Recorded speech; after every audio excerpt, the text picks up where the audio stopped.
to QI, which tonight is just a jumble of J things. And joining me in the land where the Jumblies live are an owl, Joe Brand. We have to have a pussycat, John Sessions. And a beautiful pea-green Dara O'Brien. And all at sea with a mind like a sieve, Alan Davis. So, let's hear your J buzzers, if we may. Joe goes... I'm still Jenny from the back. Yes, that was obviously some female artiste. J-Lo. J-Lo. Yeah. John goes... I got 99 problems, but a bitch ain't one. Hit me! I give 10 points if you knew who that was. Usher. I think Jay would have helped you. Jay-Z? It's too late now. I think, yes, Jay-Z is the answer. Jay-Z. Right. Or Jay-Z, as we call him. Yeah. And Dara goes... It's not about the money, money, money. We don't need your money, money, money. And that was... The lovely Jessie J. Jessie J, absolutely. Yeah. And Alan. Jay, we're like Jack and Jill. Hell is the love light in your eyes. Oh, it's the alphabet song. I think that was Perry Como. I may be imagining It wasn't a J person, was it? No. I think it might have been his brother Jerry Como. Never mind. Those are the old J buzzers, and J is our jamboree today. So, what do jockeys use their whips for? Hit me! Ooh, ooh, ooh. Do they have whips, or are they not called crops? A riding crop is a whip, so that's not... Well, recently, they have decided that they can only use the whip, I believe, on the flat 8 times, and in the final furlong, if they use it more than 5 times, they forfeit their portion of the win, if they do, in fact, win. Wow, this is very impressive. For all I know, you're right. Yeah, it is. I know that in Britain, if you use your whip more than 8 times, there is almost always going to be a steward's inquiry. It's only if you use it on the horse. I mean, if you're hitting yourself... Yeah, obviously. I was taking that as read. Yeah. Is he being lowered on like the old kings used to?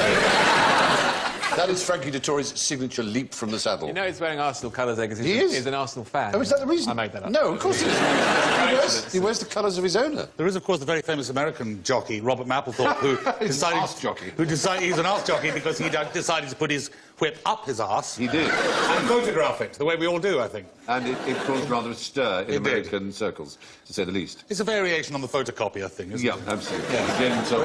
Wherein you put a photocopy up your arse. Oh, surely we've all been there. No, I'm presuming it's some sort of encouragement to the horse to run, you know? You used a very important word, encouragement, because, of course, naturally the RSPCA and those who care for animals are not particularly, frankly, pleased by the sight of animals being hit for sport. They don't find it acceptable. Quite a weapon when you see it close up. It's a heck of a thing, but... There's been a study by the RSPCA at Sydney University. They found that whipping does not have the effect of horsing a speed up. Speeding a horse up. These glasses...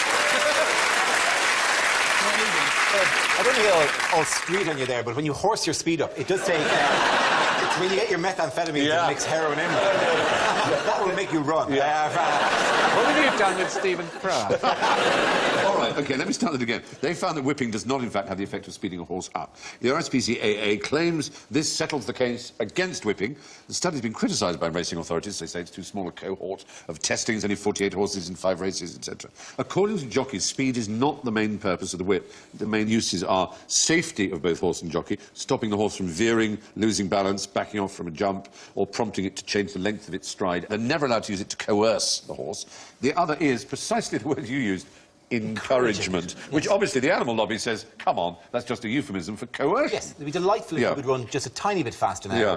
This race is almost at an end. I think we've all seen horses being enthusiastically encouraged in the last furlong of the race. If you're in a race in which you've somebody alongside you, like at a parents' day for school, right? Egg and spoon. Egg and spoon. Oh, no, more than 3-legged one, where you've got somebody with you. If one of the people had a whip and felt that you were lagging and other parents were beating you and then whipped you, your motivation wouldn't be to run. It was to stop whipping me, you prick. In the face. Yes, yeah, and also the notion that, ow, you hit me in the bum, therefore I would be propelled forward as opposed to reacting, veering off, randomly finding out what I was caned in prep school and I never won a single race. It was terrible. Did you? You see that? Or they whipped you every day? They whipped me every Would they day. whip you during the races? Because that would be an impressive prep school thing if they let you start, if they gave you a head start and then ran after you with the cane. It would be a five-legged race. I'm not saying that When I'm you say three-legged race, you're thinking of two people, but what we're talking about here, Dart, is horses. Well, yeah, but I wasn't saying that the last time I went to a school sports day, I brought a horse in an effort to win the three-legged race. Nobody sussed it.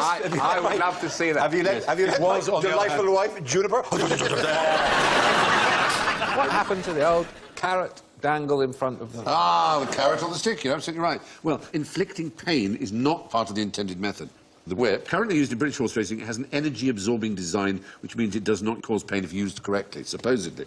The fact is, some people, and I have to probably count myself amongst them, think it would be a nice idea to have a sport in which you didn't have to hit animals at all. But maybe I'm wrong. However, what does a robot jockey do? Ah, yeah, these robot jockeys ride camels, don't they? You are good, and you've already got the point. Yeah, the robot jockeys, they're a form of racing in Dubai, in particular, and perhaps across In the developed UAE, world. generally. They have camel racing, and camels, I think at that speed, probably couldn't take human weight on them. They have to be quite small. So I'm presuming that at some stage they experimented with either little people or with children. Children. Yeah. It was reintroduced by King Fahd of Saudi Arabia in the 1970s, and children were indeed taken from their parents and were forced to be the jockeys on these What do camels. you mean taken from their parents? Or people would just turn up at a random I'm house? afraid, as you probably know, much of the service industries are performed by Sri Lankans and Indians. The Gulf Arab people themselves don't do much of the basic work, and it was Indian children who were taken to be jockeys. It was not a pleasant story, and there's no way of dressing it up nicely. And I mean, how much control do they have over the camels exactly? Well, they've got reins, and they also have GPS, so they know where they are. Now, you may say, why they put a face and a hat and costume on it. The fact is, the camels were spooked out when the robots just looked like machines. The camels were much more relaxed at the idea that it was a human on them, because they've sort of grown used to the idea. Right. So these only weigh a few kilos. They're not that expensive, about $500 each. They whip the camels by remote control, because the managers are following in a truck. So they did whip, I'm afraid. They're far lighter than the child jockeys, and I suppose it's less inhumane. They were designed in Switzerland. Please, may I tell you the only camel joke that I know? Please. OK. There's two guys in the army out in the desert, and there's a new recruit, and there are no women around at all, and the new recruit says, what do we do for sex? And the old guy says, I'm afraid it's the camels. And so that evening, they're all let out towards the camels, and the old bloke's running really fast, and the young guy says, what are you doing? It's only a camel. And he goes, yeah, but you don't want to get an ugly one, do you? So what are those camels we're looking at? What sort of camels are they? I'm sorry. There is another camel joke. Which is same starting point. Initially taken for the first couple of minutes and said, oh, I'm afraid there are no women here. I'm afraid it's the camels. So late at night, the guy declares, I can't take it anymore. I'm as horny as hell. And he goes out and he rides the camel. And he comes back in and goes, well, that's the best we can do. And the man says, well, actually, when I said we've got the camels, we normally ride them into town.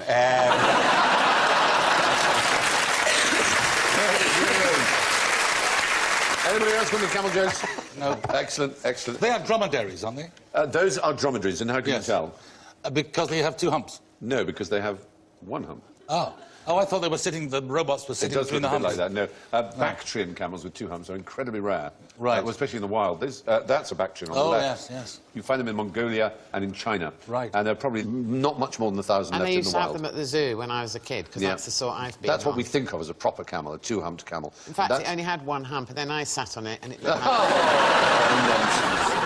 So, there's another sport that's associated with camels in another country. You familiar with it? Smoking. There is camel smoking. That is unquestionably, I wouldn't say a sport, but it's an occupation. Sport to me. No, this is a physical sport involving the camels. Water polo. No, it doesn't involve humans. It only involves the camels. Chess. I sometimes... I look at you and I wonder where these things grow, where they come from. What's going on? It'd just be nice to see, wouldn't it? It would be fantastic to see camels playing chess. Checkmate. Yeah. Thirsty? Me neither. We have to go to Turkey. In Turkey, they have two males and a female, and as often happens with mammals... Three-legged races? No, three-legged. No, you've got two males and a female, and what that tends to make happen is the two males fight. So you then take the female away and you have camel wrestling. It's a Turkish sport. It's just a kind of wrestling. They kind of push each other over. This is enormously popular. Look at the crowds. Yes. It's good numbers coming off of the camel. Oh, it's yeah. incredibly popular. This is given to me as if it's unusual, but I suppose maybe it is. Maybe it's just me. When they're in the mood for sex, they urinate, use their tails to swish urine onto their own back, froth at the mouth, spit and dribble. Isn't that usual? Also, our hind feathers flare, and we stamp. That's right. Apparently, it seems they deliberately waste water by this urinating and frothing and dribbling as a way of showing their superiority, because obviously water conservation is what they're all about as desert animals. Anyway, why does Joe Camel like Nosmo King? Hit me! Oh, Joe Camel was the mascot for Camel cigarettes. yes, there he is. Old Joe. There's old Joe up there. And Nosmo King Yes. was a British vaudeville act of the 1930s.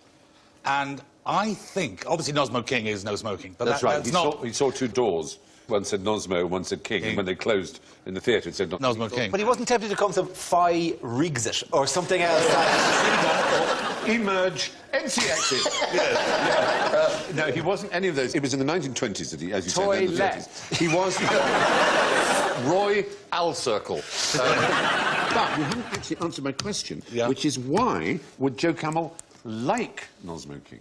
You'd think he'd dislike him. Because Nosmo King used to be sponsored by Camel Tobacco. No. Joe Camel and cigarette manufacturers would like something that said no smoking. It makes you think of smoking. Yes. What psychiatrists have found is that no smoking signs make people want a cigarette. Makes you feel rebellious. It makes you feel, well, not just rebellious, it puts it in your head. Putting Never big I do, and signs it up reminds saying me of- no smoking is something that makes people want to smoke. This Worked reminds me very of well with getting on that the bloke, tube. couldn't it? Yeah, it worked very well. The fact is, anyway, the sign no smoking makes people want to smoke, so that's why Joe Camel would like Nosmo King. That's a rather sort of complex way of putting it. Now, which one of you can imitate an expectant jackrabbit? Hit me! Well, yeah, wow, that's great. It's a kind of hare, a jackrabbit. It is a hare. It's a hare. American for hare, It's basically. American hare, yeah. But the female jackrabbit, when she gives birth to her young, makes no attempt to suckle them, and they're just left to forage for their own. So she's a bad mother. Daily and I would, Mail is I would gonna go imitate crazy her with this. like that, with a fag. I guess. Well, what you say may be true, but there's something more extraordinarily true about the pregnancy of the female jackrabbit. And this was something that was suggested by Aristotle. I know how you love to have an ancient Greek... Distracted by the rabbit being fisted in the Absolutely.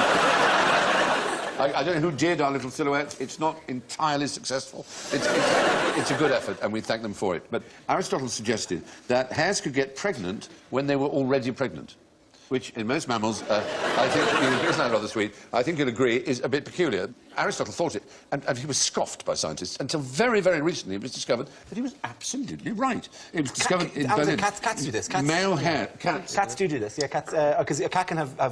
We have. Impregnated by more than one Yeah, we top. have two cats in there, Yeah. of same mother but different fathers. Yes, exactly. And humans even can. There were twins born in 2010 in Arkansas, conceived 2 weeks apart. They were actually conceived at different times. So one egg was fertilised and then another. So they could have had different fathers. Twins with different fathers. Weird idea. All this is recently new knowledge, but Aristotle was spot on. It's known as superfecundation, when two different ova are fertilised in the same cycle. Or it's superconception. Oh, the little fluffy bunnies. So, complete the phrase. Pregnant mothers should eat... Loads.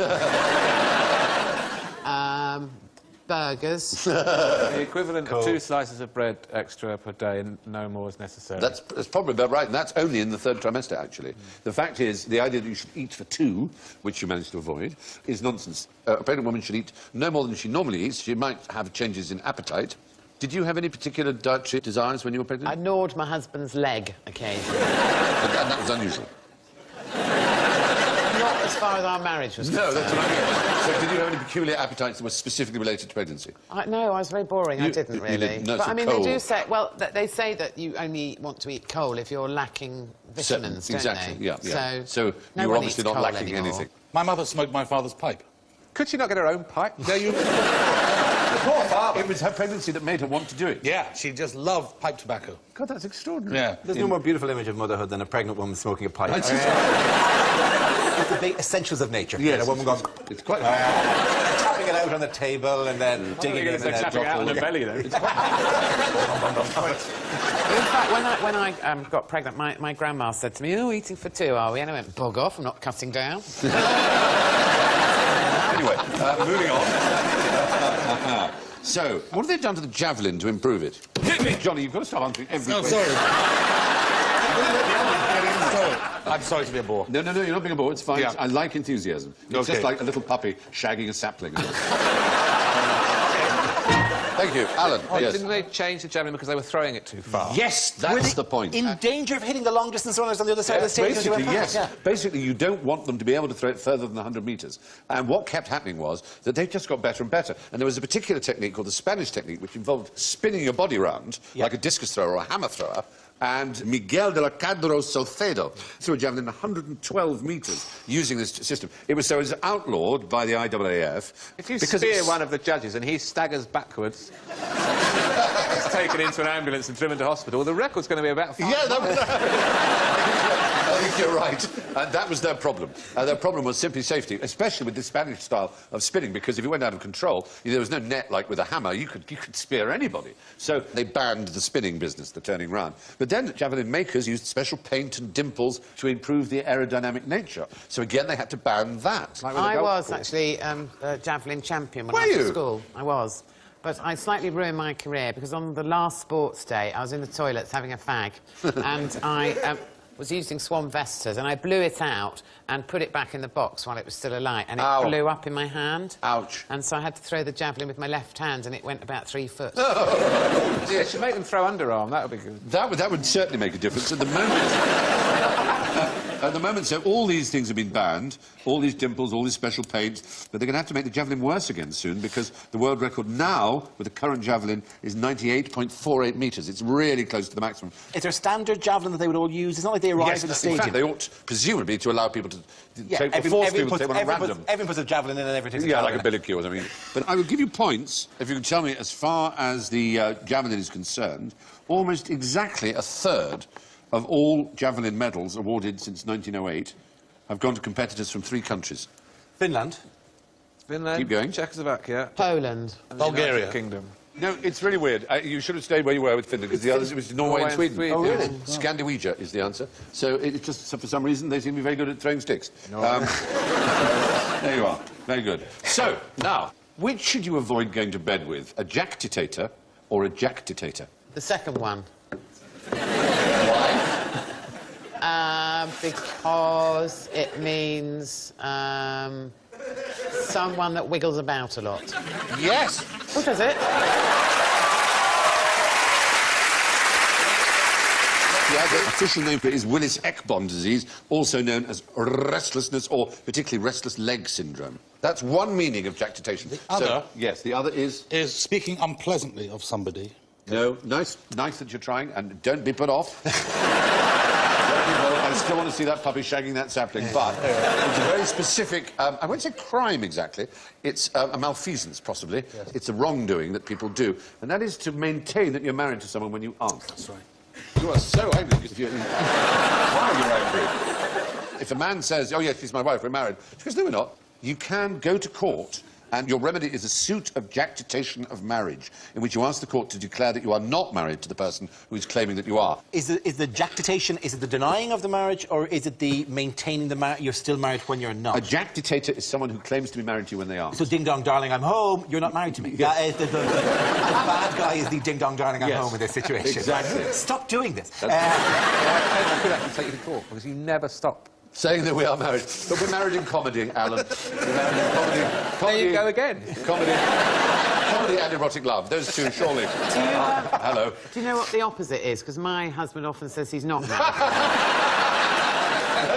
What's that called? Shame. Embarrassment. Embarrassment. On the subject of twitchy legs, why do we dance around when we need a pee? Why do we do that? Try and keep it moving so it doesn't come out the pipe. Exactly. Yeah. But the odd thing is, it is the worst thing to do. If you really want not to pee, keep as still as possible. And but clench the end of your cock incredibly hard. I've tried that, but it doesn't work. I found it been good to get someone else to do that. No, a full bladder creates... I'm not in it. Another one. A full bladder creates a sense of urgency in the mind. And the conflict between the desire to take action and to relieve the stress and the fact that circumstances don't permit it is translated into various rhythmic displacement behaviours. Enoch Powell, who used to say, I always speak when I'm dying for a piss because I do lends much urgency. more... Yes, and David Cameron thought he was going to have a crack at it, didn't he? Oh, did he? Well, no wonder Wet himself. So during Enoch Powell's famous Rivers of Blood speech... Rivers of Piss Every time he said Rivers of, he would go, that poor funny. I do think those Your Honor should be done on a just obvious demand, because the guy at the end seems very relaxed about it. But man, the guy number 3 really needs to go very Perfectly soon. good tree, just there. Of course, it's probably a pop festival, so half of them are actually wanting to go and ingest drugs rather than urinate. My lord, they're probably horsing the speed, my lord. Smacking themselves with skank. I know all the words. So. All right, who gets most use from Jacobson's organ? Yes. Mrs. Jacobson gets most.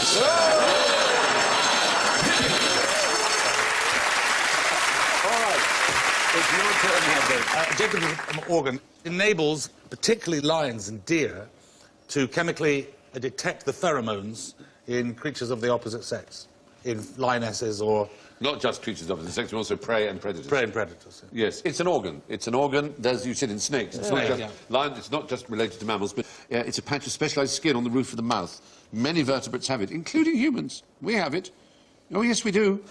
Unfortunately, we seem to have lost the use of it. But snakes and lizards can tell when an ant has been present a week earlier, just by using that. How useful is that? It can tell them when it comes back again. An ant was here a week ago. It might be. It's really improved my life. Oh, I'd love an ant now. No, last week. In the case of horses, giraffes, camels, zebras, big animals, when they do it, there's an expression you've probably seen them pull, where they almost turn their face inside out and stop breathing like that. God. And that's in order to get the chemicals onto An ant! the... There's been an ant! There's been an ant in a stable last Tuesday!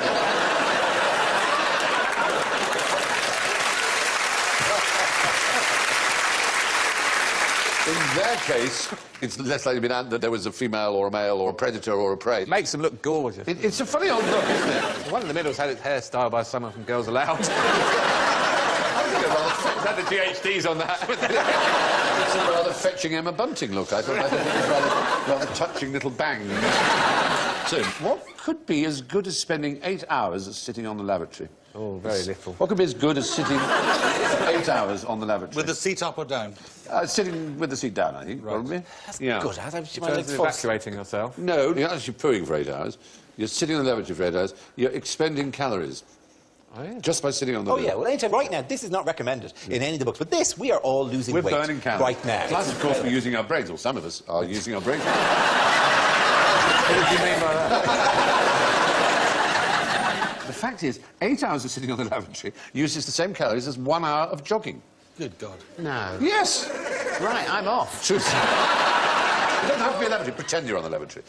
Unless you want to go for a jog. Unless you really are pushing. Unless you're really heaving. If you are, as they used to say, straining at stool. Yes. Then that takes some clenching. Unclench, clench, unclench. That'd be good for you as well. yes, right. But for 8 hours, that's too much. That's too much. You'd have a sphincter that could grab onto a pool cue and try. I know what you could do with a sphincter. Don't go any further. You've gone far enough. Can I go further? Please do. Well, a friend of mine used to work as a nursing assistant in a home for elderly people, and there was one very old guy, I think he was about 95, and he was really constipated. So they gave him a massive dose of laxatives, and he was kind of left on the loo to see what would happen. And this friend of mine swears this is true, and he said that when he came back, this bloke was lying on the floor, and the reason he'd fallen off the toilet was because he'd done such a big poo it had levered him off.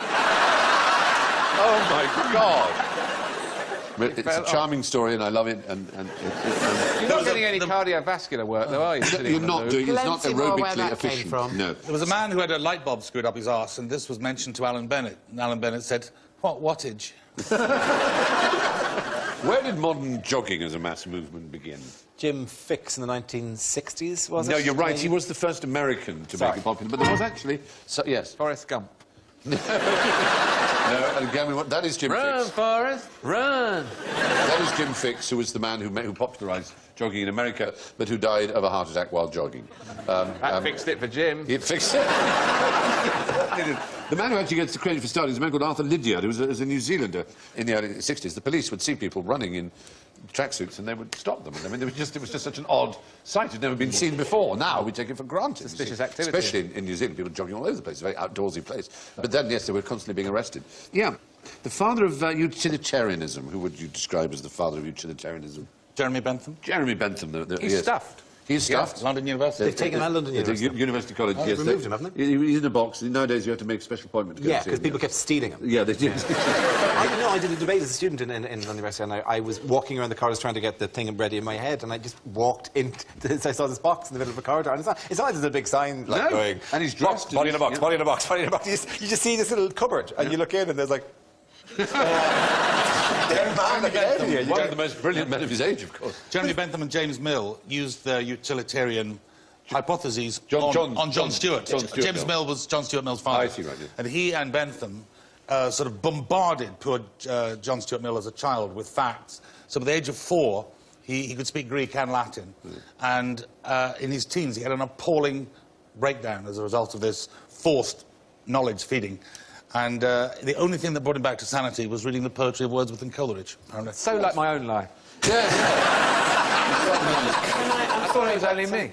I have to do a story that's worse than the poo story. Go on, then.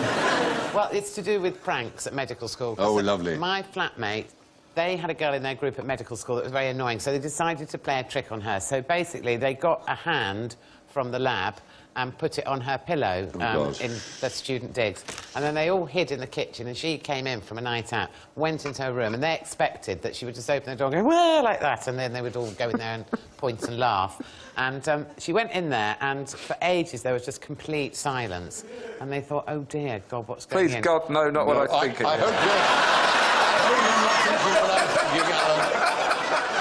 Please, let's not... Did she fall Anyway. into a fit? No.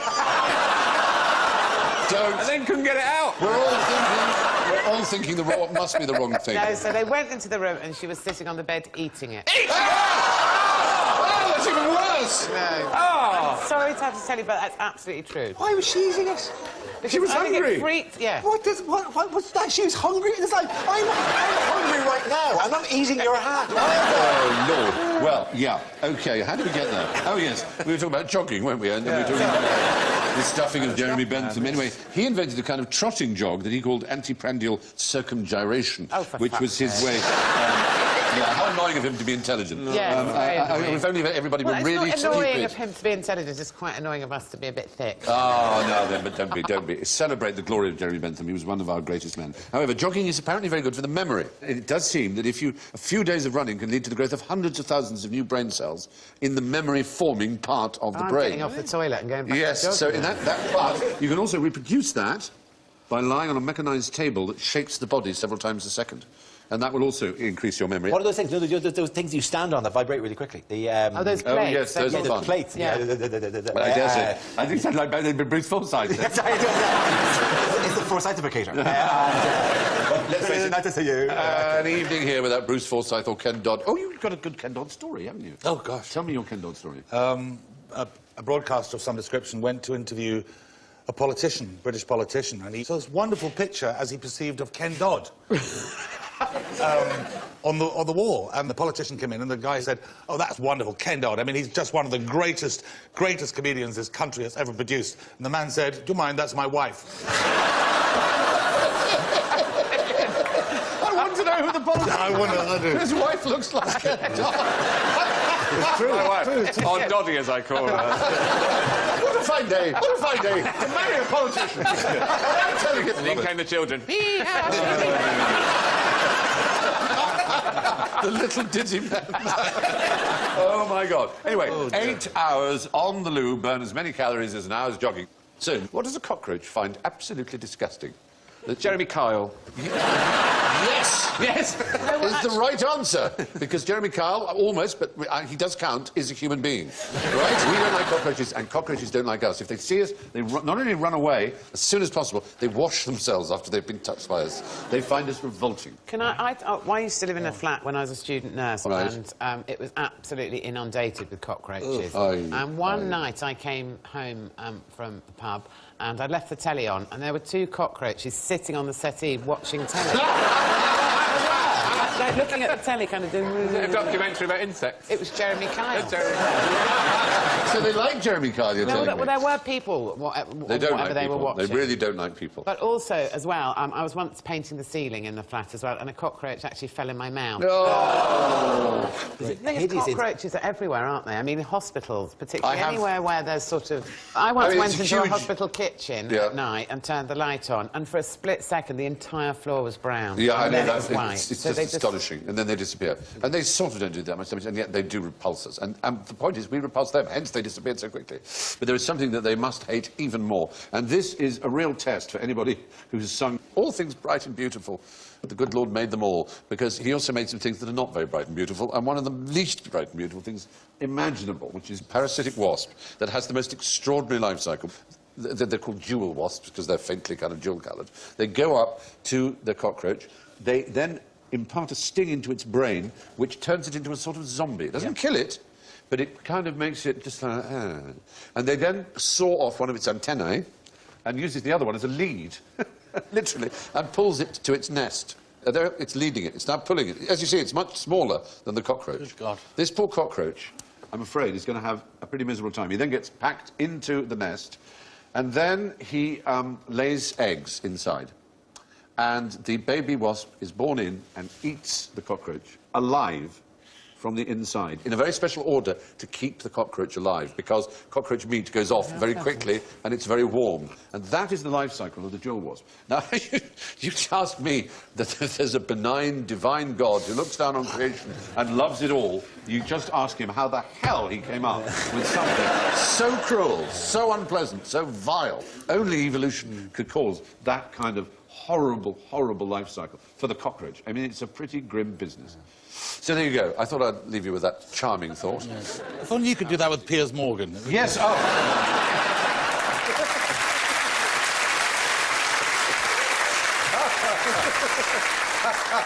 Very pleasing Very good. thought. Now, here's a simple question. Why are we all such arseholes? Well, I'm contractually obliged. Well, let me say that there are 2 types of living creature. There are protostomes and deuterostomes. Stome is the Greek for mouth.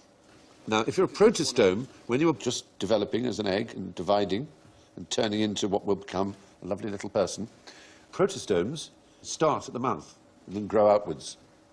But humans, we start as an arsehole. We're deuterostomes because we're second mouths. We start as a bottom and then work outwards. So we begin as arseholes. Yeah. We all begin as little botties. It's a rather nice thing to know. It puts us all on an equal footing. Next time you look at George Osborne saying something grand about the economy, say you started life and continued life as an arsehole. So there you are.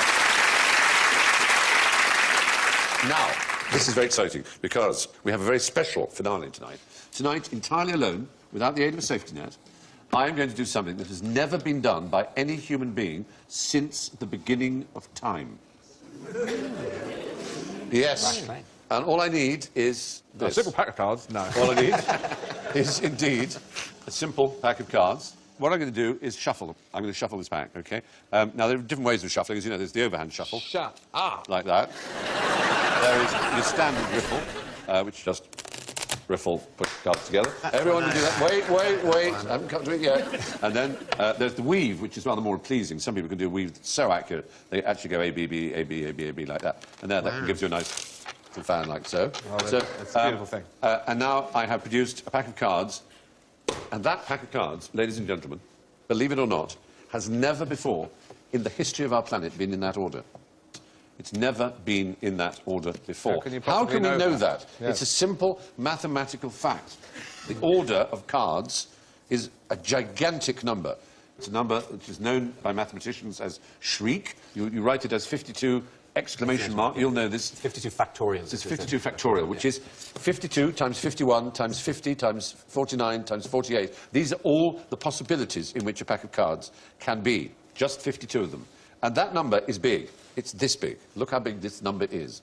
That number is so big that were you to imagine that if every star in our galaxy had 1 trillion planets, each with 1 trillion people living on them, and each of these people had 1 trillion pack of cards, and somehow they managed to shuffle them all 1,000 times a second, and they'd been doing that since the Big Bang, they would only just now be starting to repeat shuffles. So I can say with all the mathematical certainty that is possible that this pack of cards has never been in this order before. It's an absolute world first. Wow, very good.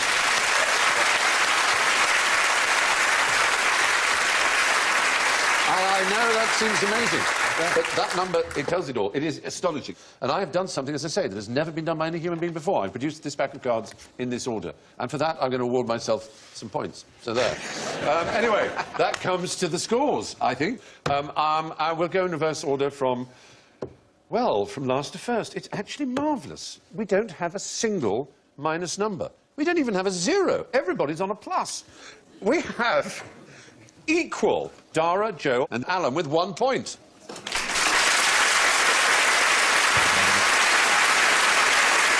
In a clear second place with 16 is John Sessions.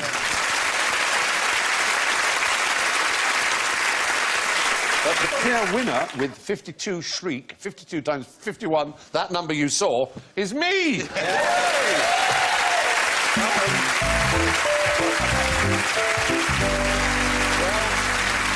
That's all from John, Dara, Joe, Alan and me. Thank you. Be utterly lovely unto each other, and good night.